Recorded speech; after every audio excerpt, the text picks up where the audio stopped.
نہریں بناتے چلے جائیں. سوکھی نہریں سے بنائی جاتی ہے, جب سیلاب آتا ہے تو وہ ان کا پانی ڈائیورٹ کیا جاتا ہے نہروں کی طرف, تو اس طرح سے آبادیاں بچ جاتی ہیں. کیا کسی نے اس پر غور کیا؟ گیلانی صاحب جو ہیں وہ کہتے کہتے چلے گئے ہم 50 ڈیم بنائیں گے, 200 ڈیم بنائیں گے, اس ڈیم میں سے ایک پر بھی آج تک کام شروع ہوا سوائے نالے بازی کے.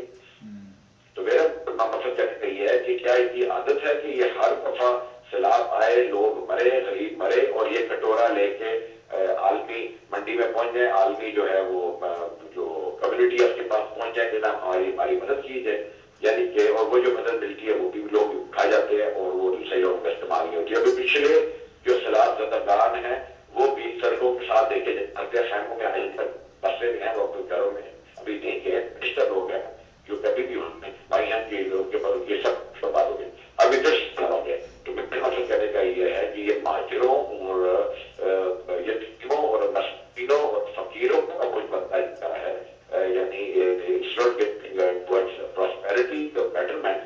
تو اس کا جو ہے ذمہ دار ٹوٹلی گورنمنٹ کے, ہر دور کی گورنمنٹ ہی ہوتی ہے. تو میں یہ کہہ سکتا ہوں کہ ان کو آج دوائی جو ہے نا اس کے لیے اپنا جو آئندہ کے سیلاب جو وہ آئیں گے پاکستان میں, اس کے لیے ان کو بجٹ میں رقم مختص کرنی چاہیے اسپیشلی, اور سب کام چھوڑ کے اپنی فصلوں کو بچانے کے لیے, اپنی زمینوں کو بچانے کے لیے, اپنا اناج بچانے کے لیے ان کو بند کرنے چاہیے, اور اپنا سوکھی نہریں جو ہے ان کا بھی کرنا چاہیے, اپنی اریگیشن کو ٹاپ لیول پہ لے جائیں. صحیح ہے, بس میں صحیح ہے, ٹھیک ہے, یہ تو بات صحیح ہے. بہرحال یہ ہے کہ یہ تو ہے نا سلسلہ کہ ان لوگوں کو بہت پہلے سے جو ہے کہ باندھنے چاہیے تھے اور کام کرنا چاہیے تھا, اور جتنا بھی پانی سیلاب کا ہے اس کو کہنا اس کا رخ جو ہے دریاؤں کی طرف کرنا چاہیے تھا.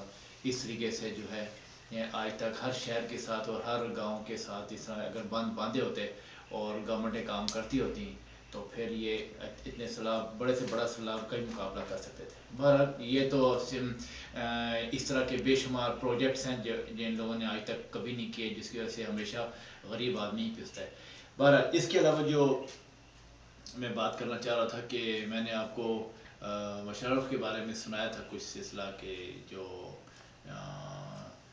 کیا نام ہے بلوچستان کے بارے میں, بلوچستان کے بارے میں. ہاں ہاں, وہ آپ نے ذکر کیا تھا کہ وہ انسرجنسی کے بارے میں اس نے یہ بیان دیا ہے کہ ہم نے بلوچستان میں انسرجنٹس جو ہے وہ ٹوٹلی انسرجنسی ختم کر دی تھی, اور گھس بیٹھیے ختم کر دیے تھے, اور یہ کر دیا تھا, وہ کر دیا تھا. تو میں یہ سمجھتا ہوں کہ مشرف صاحب جو ہیں وہ ان کو ہر چیز کو جو ہے وہ ریکارڈ کو کلیئر رکھنا چاہیے, اور ایسی باتیں نہیں کرنی چاہیے جس سے کہ وہ یہ جھوٹا ثابت ہوں. پہلی بات یہ ہے کہ اگر انسرجنسی بلوچستان میں ختم ہو گئی تھی تو آج انسرجنسی کیسے دوبارہ پنپ رہی ہے وہاں پر؟ نمبر ون, اگر کرش کر گئی تھی, کرش کرنے کا مطلب ہوتا ہے کرش کر کے تو آپ نے وہاں پر ایسے انتظامات کر دیے ہیں کہ اب دوبارہ انسرجنٹ وہاں داخل نہ ہو سکیں. تو اگر ان کی گورنمنٹ نے ایسا کیا تھا تو وہ اب انسرجنٹ جو ہیں دوبارہ وہاں پر کس طرح سرگرم میں عمل ہو گئے ہیں.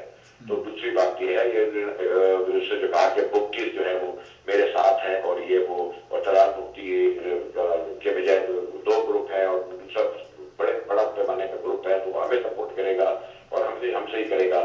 تو میں سمجھتا ہوں کہ اب جنرل صاحب کو پتہ ہونا چاہیے, مشرف صاحب کو, کہ یہ جو جتنے بھی یہ لوگ ہیں وہ بکٹی گروپ میں ہیں, یہ دوسرے گروپ ہیں, جتنے بھی ہیں بری گروپ ہیں, یہ سب کے سب سرگرم عمل ہیں بلوچستان کو الگ کرنے کے لیے.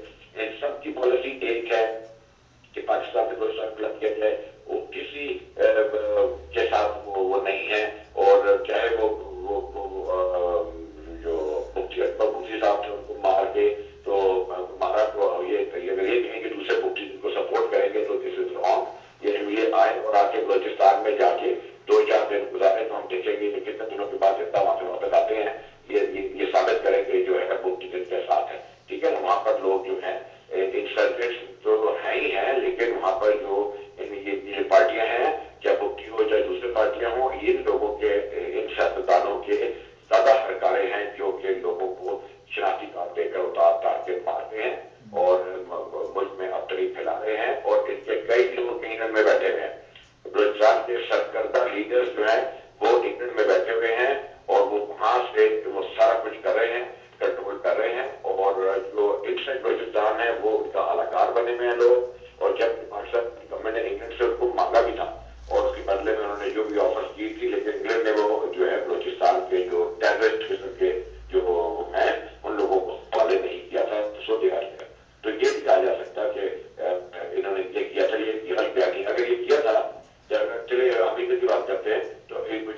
دور میں ہی جو ہے ملٹری تھی، اور ملٹری کے دور میں جو سب سے زیادہ مقام مضبوط کیے تھے اپنا اس میں سوات میں، طالبان کس طرح سے گھس کر آ گئے اور وہاں دناتے پھر رہے تھے. ان کا دور تھا نا، وہاں پر تو لوکل پاکستانی پھر ہی فکر تھا. اس قدر وہاں پہ طالبان نے آلموسٹ اپنی حکومت قائم کی تھی. تو کیا یہ لوگ تھوڑے سے یہ جس طرح میں کرش کرنے کی بات کرتے ہیں، یہ بازو کے نیچے جو وہ تھا، اسلام آباد میں بازو کے نیچے سوال ہے، وہ اس میں سرجنٹ گھس گئے تھے اس، اور وہ اپنی قلعہ مضبوط کر لیا تھا انہوں نے. بعد میں بڑے بڑے آپریشن کرنے پڑے، خرچہ کرنا پڑا پیسہ. تو کیا یہ ایک وہ تھی ان کی سوچی سوچی اسکیم تھی کہ ان کو غصے تو اس کے بعد امریکہ سے پیسے لیں گے اور پھر ان کو نکالنے کا ڈرامہ کریں گے. ٹھیک ہے، تو میرا مقصد کہنے کا یہ تھا، یا جو بھی تھا، ان کی نااہلی تھی، انکمپیٹنسی تھی. میں وہاں پر قبل میں جو ہے وہاں پہ سوات پہ اور قبل میں ہم بالز کھیلتے رہے ہیں، جو ان کے آرمی ایریا تھا وہاں پہ. تو اب میں تو وہاں خود دیکھ کر آیا ہوا تھا کہ کتنا خوبصورت اور کتنا اچھا علاقہ تھا. وہاں پاسبلٹی نہیں تھی انسان کیا کام نہیں کرتی طالبان یہاں پر اس طرح سے ایکٹیو ہوئے میں تھے. تو یہ بشارت صاحب جو ہیں وہ اپنی، اور ہاں مزید باتیں یہ کہ انہوں نے یہ بھی کہا کہ ہم گراس روٹ لیول پہ پاکستان میں متحرک ہو رہے ہیں. مجھے گراس روٹ لیول تو نظر آتا نہیں ہے. یہ بھی ایک غلط فہمی ہے کہ میں جاؤں گا تو پھر موٹیویٹ ہو جائیں گے لوگ، یہ ہوگا وہ ہوگا. موٹیویشن دیکھنے کی ایک وہ ہوتی ہے، گراف ہوتا ہے، اس کا کچھ نظر آتا ہے کہ موٹیویٹ ہونے والے لوگ جو ہیں اور اس لیڈر کے پیچھے جو موٹیویٹ ہوں گے جو پہنچے گا. تو میں سمجھتا ہوں دس از رانگ، یہ بات غلط ہے. ان کی پارٹی وہاں پر پاکستان میں گراس روٹ لیول پہ آ ہی نہیں رہی ہے. ٹھیک ہے، یہ ایک غلط چیز ہے. اور یہ جو خواب دیکھتے ہیں کہ آ کے تو یہ کریں گے، تو میں سمجھتا ہوں یہ غلط ہے. ایک بات اور کہنا چاہتا ہوں کہ مشرف صاحب جو نئے خواب دکھا رہے ہیں لوگوں کو کہ جی ٹیکنوکریٹس کی حکومت ہونی چاہیے 2-3 سال کے لیے بنے، اور اس کے بعد پھر جو ہے الیکشن ہو جائے اور پھر وہ سول گورنمنٹ کو ہینڈ اوور کیا جائے. تو یہ ٹیسٹ پروڈکشن جو ہے اس معاملے کو، یا نئی نئی چیزیں دکھانے لوگوں کو اور آئیڈیاز دینا، اور اس کے جو ہے مضمرات اور اس کی کانسیکوینسز جو ہے اس پر نظر نہ رکھنا، تو میرا خیال ہے یہ جیسے بندے کو ذہن دیتا کہ جو پریزیڈنٹ کی سیٹ پہ بیٹھا ہو وہ محسوس کرتا ہے یہ ایک نااہل آدمی ہے، نااہل، اور شروع سے وہ فوج میں بھی نااہل تھا اور صدر بھی نااہل رہا ہے. صرف چٹا گیری کر کے تو اس نے سارا کچھ کیا. اور حکومت میں اس نے یہ بھی کہا کہ مجھ سے جو کام کروایا گیا، جو لوگ مجھ سے کام کرواتے تھے، یعنی پریزیڈنٹ کی اپنی عقل نہیں تھی، وہ بہت چلا رہا تھا، اور اس کا اتنا عقل اور شعور نہیں تھی اس کو کہ اس کو کہ کوئی مجھ سے غلط کام کروا رہا ہے. یا ایسے آدمی کو پاکستان کا یا کسی بھی ملک کا حکمران ہونے کا کیا وہ حق رہتا ہے؟ وہ تو بعد میں بھی حکمران بننے کا سوچ رہا ہے. تو جو شخص یہ کہے اپنے منہ سے کہ مجھ سے لوگوں نے کام کروائے اور میں حکمران ہوں، آج وہ حکومت بیٹھے ہیں اور میں کھا سکتا ہوں، تو میرے خیال میں ایسے انسان کو حکمرانی کا عوام کو میں کہتا ہوں کہ ایسا انسان جو لوگوں کے ہاتھوں میں کھیل کے فیصلے کرتا ہو، وہ پاکستان کا حکمران بننے کا خیال نہیں ہے. ٹھیک تو ہے. بہرحال میں اس سے پہلے مزید بات کروں گی. چھوٹی سی جو بھی بات ہو رہی تھی میں کیا کہا تھا، میرے دماغ سے نکل. چلیں آپ بات کریں. پتہ نہیں میں کس بات سے کس بات پہ آیا تھا. ہاں نہیں ٹھیک، مشرف صاحب کی بات تھی. نہیں ٹھیک ہے. وہ تو مطلب میں نے کیا ذرا بات کرنی ہے. آپ نے جو باتیں کہہ دی وہ بالکل پرفیکٹ ہیں اور بالکل صحیح ہیں، کیونکہ آپ کا جو انالائز ہے وہ میرے سے زیادہ بہتر ہے، سمجھتے ہو پولیٹکس کے اوپر بھی، اور کیا نام ہے جو پاکستان کا ہاں، سسٹم ہے. دوسری بات یہ بھی انہوں نے کی، ان کی باتوں میں یاد آ رہی ہے. ہاں انہوں نے یہ بات بھی کی کہ سپریم کورٹ کا جو سلسلہ چل رہا تھا اور جو حوالے ہیں، مطلب مقصد یہ ہے کہ آسما جہانگیر ہو گیا، حسن ہو گیا، 2-3 کے نام بول دیے انہوں نے کہ اب یہ ان کے خلاف بول رہے ہیں. تو ہاں میں سمجھتا ہوں کہ یہ لوگ جو نام ہے یہ پاکستان دشمن قوتیں ہیں. آسما جہانگیر ایک ریکگنائزڈ اینٹی پاکستان وہ ہے گورنمنٹ، اینٹی پاکستان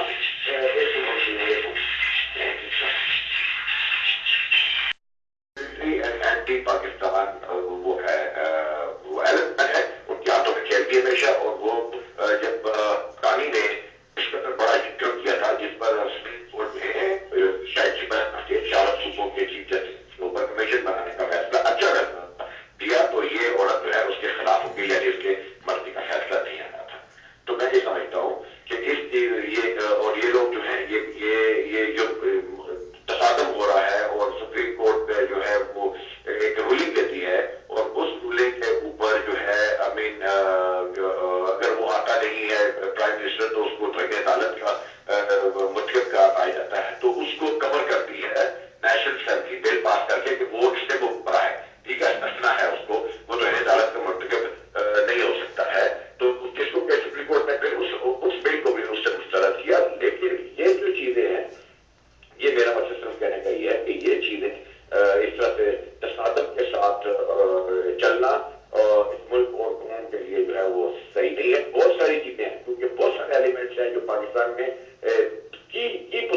کہ انہوں نے بات کی تھی جو کہ میرے ذہن سے نکل گئی ہے.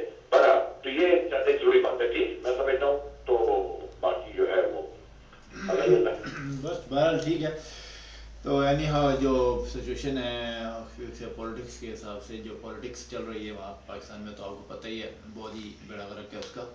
اور وہ ہر چیز میں یعنی کہ جو بھی کوئی بھی سبجیکٹ یا کوئی بھی چیز ہوتی ہے وہ کوئی نہ کوئی اس کا نکال لیتے ہیں, کیا کہتے ہیں, ایک شوشہ نکال لیتے ہیں اور شوشے کے پیچھے لگ جاتے ہیں. تو بہرحال یہ ہے کہ ٹھیک ہے, بس یہ میں نے آپ سے بہت ساری اور بھی باتیں ہیں, ابھی وقت بڑا تھوڑا ہے, ٹھیک ہے نا, مجھے اور بھی کام کرنے ہیں, آپ کو بھی بہت سارے کام کرنے ہیں, لیکن اگر پبلک ٹیکنوکریٹس کی گورنمنٹ کی بات بہت ہو رہی ہے. سوری, کس کس یہ چیز کی پوائنٹ سماپت نہیں کس ہے, کس ہماری بات جو ہے بالکل وہ رہ جاتی. ٹیکنوکریٹس کی گورنمنٹ کا جو آئیڈیا مشرف صاحب نے دیا ہے یہ ایک لغو اور فضول آئیڈیا ہے, کیونکہ ٹیکنوکریٹس جو وہ گورنمنٹ کو جس کو کہ نہ ہی قانونی حیثیت حاصل ہو, جس کو نہ ہی کوئی عوامی حیثیت حاصل ہو, نہ ہی کوئی اور, وہ گورنمنٹ پاکستان جیسے ملک کے پاکستانی ٹیکنوکریٹس کی جو مینٹلٹی ہے وہ یہ سمجھ لیں مادر پدر آزاد ہوں گے, اور جو بھی ٹینیور وہ کے لیے وہ آئیں گے اس پہ وہ کسی پہ جواب دینے ہوں گے. اس لیے لوٹ مار کا ایک نیا بازار گرم ہوگا, اور اس کے بعد وہ اپنا کھا پی کے, جس طرح مشرف صاحب جو عادی ہے ٹیکنوکریٹس کے لانے کے, وہ شوکت عزیز صاحب اسٹیل مل کو اپنا 17 کروڑ میں بیچ کر اپنا کمیشن کھڑا کر کے جا رہے تھے, ان کو نظر نہیں آیا, اور بہت بہت ساری چیزیں ہیں. تو میرا مقصد کہنے کا یہ ہے کہ ٹیکنوکریٹس کے آسمان سے آئیں گے, بیوروکریٹس, ارسٹوکریٹس, ٹیکنوکریٹس سارے ایک ہی تھیلی کے چٹے بٹے ہیں. تو کیا پاکستان میں ٹیکنوکریٹس کے آسمان سے لے کر آئیں گے یہ, جو کہ نیک ہوں گے, صحیح ہوں گے, صاف ہوں گے؟ آج کا ٹیکنوکریٹ جو پاکستان میں ہے وہ ایک کرپٹ ٹیکنوکریٹ ہے. وہ ٹیکنوکریٹ ہو یا بیوروکریٹ ہو یا ارسٹوکریٹ ہو, دے آر آل کرپٹ. تو کیا ان کے اوپر یہ پاکستان مکمل ہو سکتا ہے کہ وداؤٹ اینی لیجسلیشن, وداؤٹ قانون سازی, وداؤٹ کسی قانون کے اس گورنمنٹ کو لا کے وہاں بٹھا دیا جائے, 3-4 سال کے لیے اس کو اجازت دے دی جائے کہ تم اس ملک کو چلاؤ, اور اس کا وہ کس پہ جواب دینا ہو؟ تو وہ سو کال جو ڈیفینس کمیشن ہیں اور یہ ہیں وہ ہیں, ان کو جواب دیں, یہ سب فضول ہے. وہ سب اوپر جا کے سب ایک تھیلی کے روٹن ایگز بن جاتے ہیں آف ون بیگ. تو میرا مطلب کہنے کا یہ ہے کہ اس قسم کے لغو اور فضول قسم کی باتیں ایک بندے کو حذیف دیتی جو کبھی ملک کا پریزیڈنٹ رہا ہو. بہرحال تو میرا مطلب یہ ہے کہ اس کا علاج صرف ایک ہی ہے. تمہارے ساتھ اور عام آسمان کا کہنا ہے کہ اس کا علاج صرف ایک ہی ہے, ساری بسات جمہوریت کی لپیٹ دی جائے, سو کال جمہوریت, سو کال الیکشن, نئے الیکشن نئی تباہی لے کر آئیں گے. گورنمنٹ جو ہے مزید لوٹ مار کا بازار گرم کرنے کی بات ہے. یعنی یہ دونوں چیزیں ہی جو ہیں آپ سمجھ لیں کہ وہ ہیں ناقابل قبول ہیں. اس ملک میں صرف اور صرف یہ چاہیے, جو کہ میں سمجھتا ہوں کہ گورنمنٹ کا یہ جو پریزنٹ جو اس کا سیٹ اپ ہے, اور جو انتخابی سیٹ اپ ہے, یا جمہوریت کے نام پر جو لوٹ مار کا سیٹ اپ ہے, یہ بند ہونا چاہیے. ٹیکنوکریٹس گورنمنٹ نہیں آنی چاہیے, اور سیدھا سیدھا ملٹری کو ایکشن لیتے ہوئے ریوولوشنری پیپل, لوگ جو ہیں ان کے ساتھ مل کر ان کو سپورٹ کرتے ہوئے پاکستان میں جھاڑو پھیرنا چاہیے غلط لوگوں کے اوپر, اس کے غلط سسٹم کے اوپر, اور اس کے غلط سماج عناصر کے اوپر. اور وہ صرف اور صرف ریوولوشنری ایکشن سے ریوولوشنری ریفارمز ہو سکتی ہے. ادروائز کوئی اور سسٹم پاکستان میں پنپ نہیں سکتا, اور نہ ہی پاکستان چل سکے گا. ٹھیک ہے, ایگزیکٹلی یہ جو بات آپ نے کی ہے کہ ملٹری اور کے تھرو ریولیوشن, اس کو ذرا دوبارہ رپیٹ کرو کیونکہ یہ ایک بات کلیئر ہو جائے دوبارہ سے. میں یہ کہنا چاہتا ہوں کہ یہ جو چیزیں ہیں, نہ ہی انتخاب اور نہ ہی ٹیکنوکریٹ کی عارضی حکومت یا 2-3 لائی گئی حکومت جو ہے وہ اس ملک کو سدھار سکتی ہے, نہ اس کا کوئی سیدھا کر سکتی ہے, کل سیدھی کر سکتی ہے. اس وقت پاکستان میں ضرورت ہے, انتہائی ضرورت ہے کہ ملٹری ریوولوشنری پاورز کے ساتھ مل کے وہاں پر ٹیک اوور کرے, اور ریوولوشنری پاورز کے ان کو سپورٹ کرتے ہوئے پاکستان میں ہر قسم کے جو خرافات ہیں, خرابیاں ہیں, ان کو جڑ سے اکھاڑنے کے لیے ریوولوشنری ریفارمز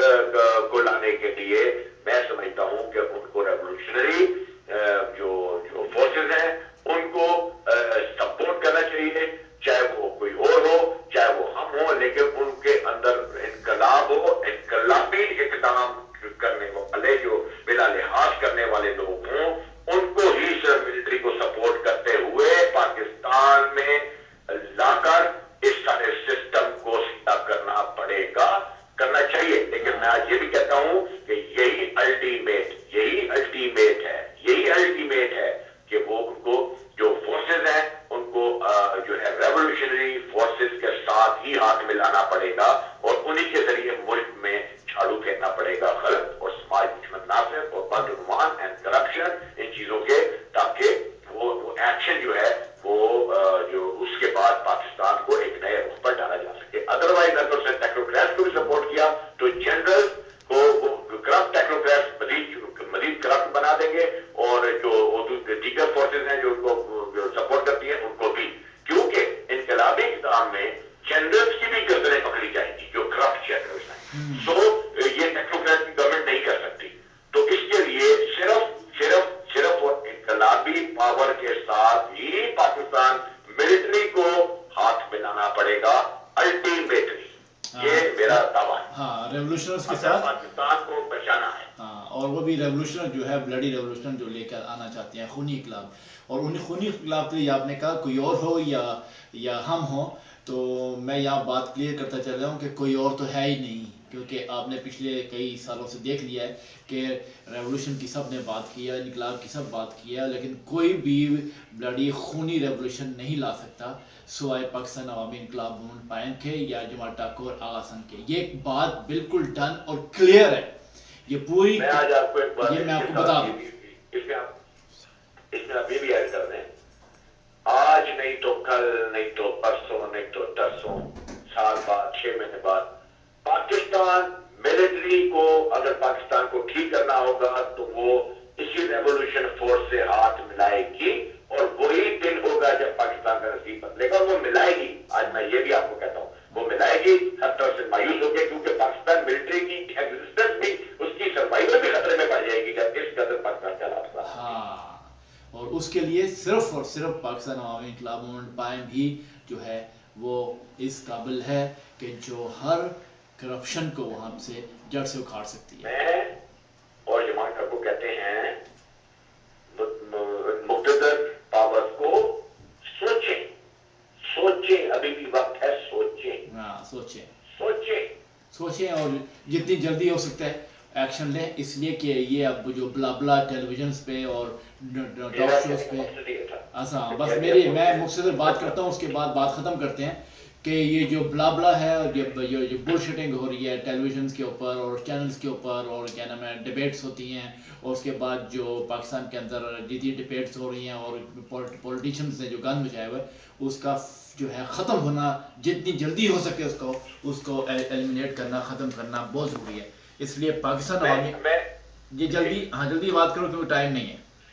میں یہاں پر یہ بھی واضح کر دوں کہ جن لوگوں سے ہماری پاکستان کی جو خاص لوگ ہیں، ادارے ہیں، ان سے جو ہماری ملاقاتیں ہوتی ہیں اور ہو رہی ہیں دے آر انڈر وے، تو اس میں کوشش ہماری ہے کہ ہم لوگ اس طرح کا ایک ایٹماسفیئر اور ایک طرح کا سسٹم کریں جس میں کہ وہ لوگ جو پاکستان ہے اس میں جو ہے وہ ہم اپنی ایکشن کر سکیں اور اس کو جو ہے اپنی پریزنس کر سکیں اور حالات کو بدل سکیں. اس کو میں بھی زیادہ واضح نہیں ابھی ہاں فی الحال ابھی جو بھی ہمارے جو کانٹیکٹس ہیں اور جس طریقے سے ہم کام کریں اس کو ڈکلیئر کرنے کی ضرورت نہیں ہے، کیونکہ وہ ایک جو ہے سیکرٹ ہے بہت بڑا. کیونکہ اگر کیونکہ آلریڈی بہت زیادہ پرابلم ہوتے ہیں اگر ہمارے سیکرٹس نکل جائیں تو بہر اینی ہاؤ ٹھیک ہے. میں پھر بھی بند کرتا ہوں اور بعد میں ہم بات کرتے ہیں اس کے علاوہ بھی. تو آخر میں یہ کہوں گا کہ پاکستان عوامی انقلاب موومنٹ پائم زندہ باد، اور پاکستان عوامی انقلاب موومنٹ پائم کے لیڈرز جمال ٹاکو اور پریزیڈنٹ آغا حسن سید جو کہ پریکٹیکلی اور ذہنی طور پہ جو ہے وہ ہر وقت تیار ہیں بلڈی اور خونی انقلاب لانے کے لیے، کیونکہ ہمارے دور میں جو ہیں سب کے سر کٹیں گے اور کیا نام ہے درجنوں کے حساب سے لاکھوں کے حساب سے ہم نے جب آنا ہے ہماری کسی کے ساتھ کوئی سلوک اچھا نہیں ہوگا، ہمارا کسی کے ساتھ کوئی کانٹیکٹ نہیں ہے، کسی کے ساتھ کوئی ہمارا لنک نہیں ہوگا، کسی کی سفارش نہیں چلے گی. ہم نے صرف یہ دیکھنا ہے پاکستان کے حق میں کس نے کام کیا ہے وہ ہمارے ہاتھ سے بچے گا، اور جس نے ایک دانے کا بھی نقصان دیا ہے پاکستان کو اور پاکستان کی قوم کو، ہم نے ہر حالت میں جو ہے ان کے سر ان کے دھڑ سے علیحدہ کر دینے ہیں، چاہے وہ کسی کیٹیگری کا آدمی ہو. ٹھیک ہے، میری بات صحیح ہے نا؟ تو پاکستان عوامی انقلاب موومنٹ بنی ہی ہے بلڈی خونی ریولوشن لانے کے لیے. آج نہیں تو کل نہیں تو پرسوں، جیسے آپ نے کہا ہے، ہم نے کسی کا لحاظ نہیں کرنا، اور ہم نے سب جو لاکھوں کروڑوں کے حساب سے جو ہے کیا نام ہے سر اتار دیں. بس ٹھیک ہے نا؟ تو ٹھیک ہے، تو پاکستان عوامی انقلاب موومنٹ پائم زندہ باد. آغا حسن سید اور جمال ٹاکو، آل دا بیسٹ، اور ہر وقت اللہ تعالیٰ کامیاب کرے ہمیں. تو پھر بعد میں ملاقات کرتے ہیں، ٹھیک ہے؟ Okay all the best. Okay all the best.